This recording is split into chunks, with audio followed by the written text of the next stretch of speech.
नहमदुहु व नसल्ली अला रसूलिहिल करीम अम्मा बाद फ़अऊज़ु बिल्लाहि मिनश्शैतानिर रजीम बिस्मिल्लाहिर रहमानिर रहीम इन्नल्लाह व मलाइकतहु यसल्लूना अलन नबी या अय्युहल्लज़ीना आमनू सल्लु अलैहि व सल्लिमू तस्लीमा अल्लाहुम्मा सल्लि अला सय्यिदिना व मौलाना मुहम्मदिन व अला आलिहि वसल्लम।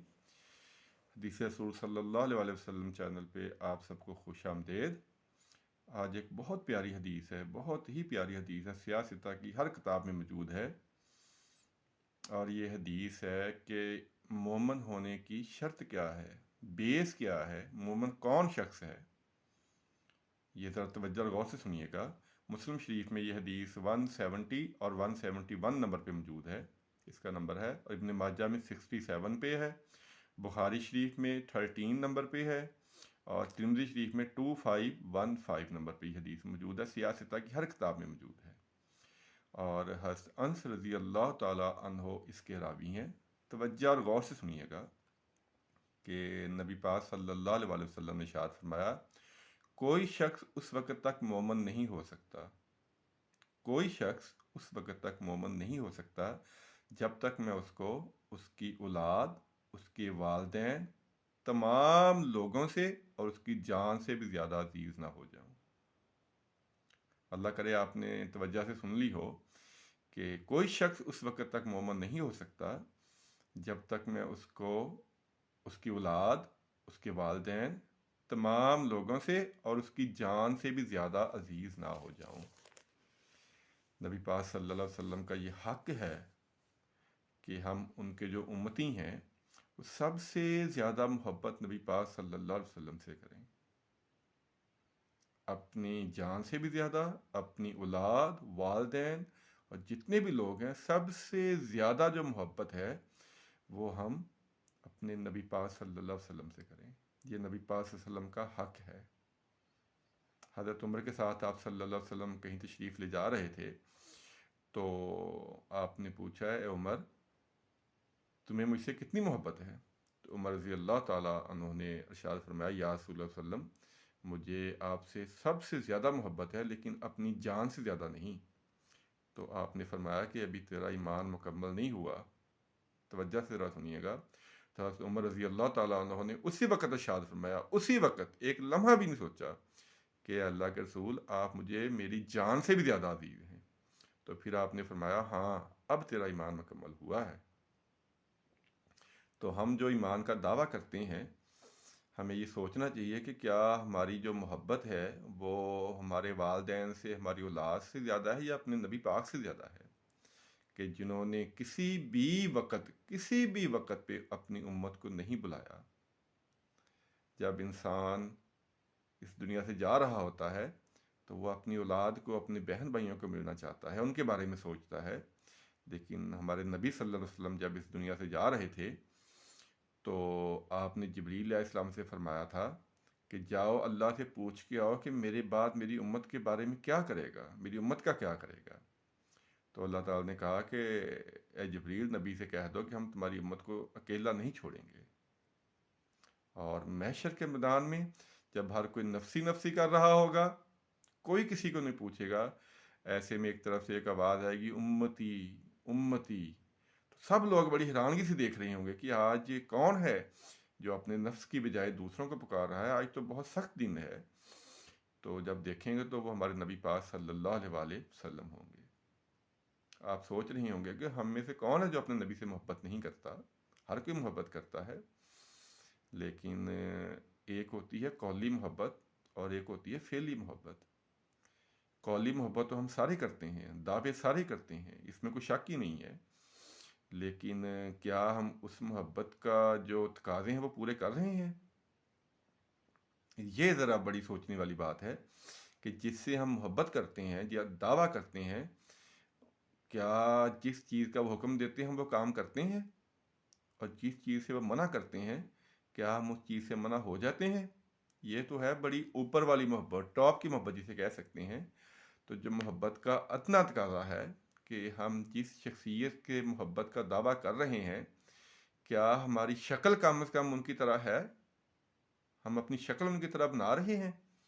ये मुसलमान मर्दों के लिए मैं कह रहा हूँ کہ ہمارے نبی پاک صلی اللہ علیہ وسلم کے چہرہ اقدس پہ داڑھی مبارک تھی، تو ہم جس شخصیت سے محبت کا دعویٰ کر رہے ہیں، کم از کم اگر اور کچھ نہیں کر سکتے تو اپنی شکل تو ان کے مطابق بنائیں، اپنے چہرے پہ داڑیاں سجائیں، اور جب ہو سکے امامہ شریف بھی اپنے سر پہ سجائیں۔ یہ محبت کے دعوے ہیں کہ جس چیز سے نبی پاک صلی اللہ علیہ وسلم نے منع کیا ہے، غیبت سے، چوری سے، زنا سے، شراب نوشی سے، کسی کو تنگ کرنے سے، یعنی کتنی چیزیں ہیں، میں گنوا نہیں سکتا۔ تو محبت کا جو دعویٰ ہے وہ اسی وقت پورا ہوگا کہ جب ہم ان کے حکموں کو مانیں گے، جس چیز کا انہوں نے حکم دیا ہے وہ چیز کریں گے، وہ کام کریں گے۔ سنن ابو داؤد کی جو کتاب ہے وہ اسی چیز سے شروع ہوتی ہے، اس کی پہلی حدیث یہی ہے کہ میں جس چیز کا تمہیں حکم دوں وہ کرو، اور جس چیز سے روک دوں اس سے رک جاؤ۔ تو ہم جو محبت کا دعویٰ کرتے ہیں، نعرے بڑے بڑے ہم لگاتے ہیں، بڑا کچھ کرتے ہیں، لیکن ہمارے نبی نے فرمایا تھا کہ جو نماز ہے جو وہ مسلمان اور کافر کے درمیان عہد ہے، تو کیا ہم نماز پابندی سے ادا کرتے ہیں؟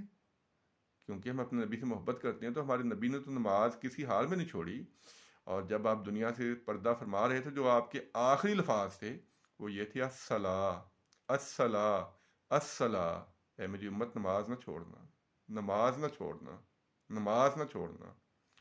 تو میرے نبی کو کیا پتا تھا کہ ان کی امت جو دعوے بہت کرتی ہے نماز ایک بھی نہیں پڑے گی۔ اس موضوع پہ تو بہت ساری گفتگو ہو چکی ہے، آج صرف ذکر یہ ہے کہ نبی پاک صلی اللہ علیہ وسلم سے جو محبت کا ہمارا دعویٰ ہے وہ صرف کھوکھلا دعویٰ ہی ہے بدقسمتی سے۔ ہم کوئی بھی کام ایسا نہیں کر رہے جو نبی پاک نے کہا تھا، ہم آپ کی کسی سنت پہ بھی عمل نہیں کر رہے۔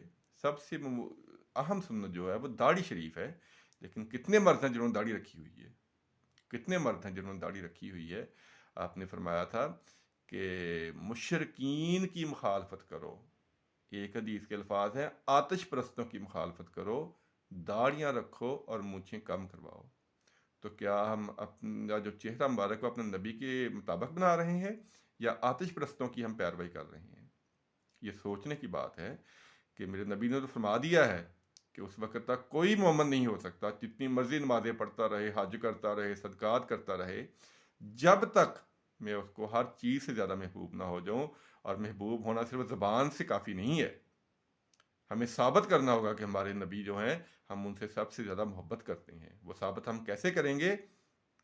گناہ کے کام چھوڑ کے نیکی کے کام کرنے کے، اور جس بات کا نبی پاک نے حکم دیا ہے وہ کام اگر ہم کریں گے تو پھر ہماری محبت سچی ہے، ورنہ ہماری محبت اس کی کوئی اہمیت نہیں ہے، اس کی کوئی قیمت نہیں ہے اللہ تعالیٰ کے ہاں۔ کہ اللہ تعالیٰ فرمائے گا کہ تم محبت کا دعویٰ تو کرتے تھے لیکن اپنی شکل تک نہیں تم میرے نبی کے مطابق بنا سکے، یہ تمہاری محبت ہے۔ تو آپ اپنے گریبان میں جا کے ہمیں خود ہی دیکھنا چاہیے کہ ہم نماز کی کتنی پابندی کرتے ہیں۔ ہم کسی کو تنگ تو نہیں کرتے، غیبت تو نہیں کرتے، زنا تو نہیں کرتے، چوری تو نہیں کرتے، شراب تو نہیں پیتے، کہ یہ جو کام ہے نبی پاک نے منع فرمایا ہے کہ اللہ تعالیٰ معاف کرے، اللہ تعالیٰ ہم سب کو محفوظ رکھے، ہم کوئی اس گناہ میں مبتلا تو نہیں ہے، اور جن کا حکم دیا ہے نبی پاک نے کیا ہم وہی کام کر رہے ہیں، پھر تو ہماری محبت سچی ہے، پھر تو انشاءاللہ تعالیٰ ہم مومن ہیں، ہمیں اپنے آپ پہ فخر ہونا چاہیے۔ اور اگر خدا نہ خواستہ ہم یہ کام نہیں کر رہے تو پھر ہمارے لیے لمحہ فکریہ ہے کہ ہم قیامت والے دن اپنے نبی کو کیا چہرہ دکھائیں گے، کیا منہ دکھائیں گے کہ ہم محبت کا دعویٰ تو بڑا کرتے تھے لیکن کام ہم نے وہی کیے ہیں جن سے آپ نے منع کیا تھا، کام ہم نے آپ کے حکم کے مطابق کوئی نہیں کیا، دعویٰ ہم نے محبت کا کیا تھا لیکن زندگی ہم نے اپنی مرضی کی گزاری ہے۔ اللہ تعالیٰ ہمیں محفوظ رکھے، اللہ تعالیٰ ہمیں اپنے نبی سے جو محبت ہے اس کا عملی ثبوت پیش کرنے کی توفیق عطا فرمائے۔ اللہ تعالیٰ اپنے نبی صلی اللہ علیہ وسلم کی سنتوں پر عمل کرنے کی توفیق عطا فرمائے۔ اور سب سے بڑی محبت کا جو دعویٰ یہ ہے کہ ان کا ذکر خیر کیا جائے، درود پاک پڑھا جائے، اور جہاں ان کی حدیث آئیں ان کو توجہ اور غور سے سنا جائے، یہ بہت ضروری ہے۔ اللہ تعالیٰ عمل کی توفیق عطا فرمائے، آمین ثم آمین۔ السلام علیکم ورحمۃ اللہ وبرکاتہ۔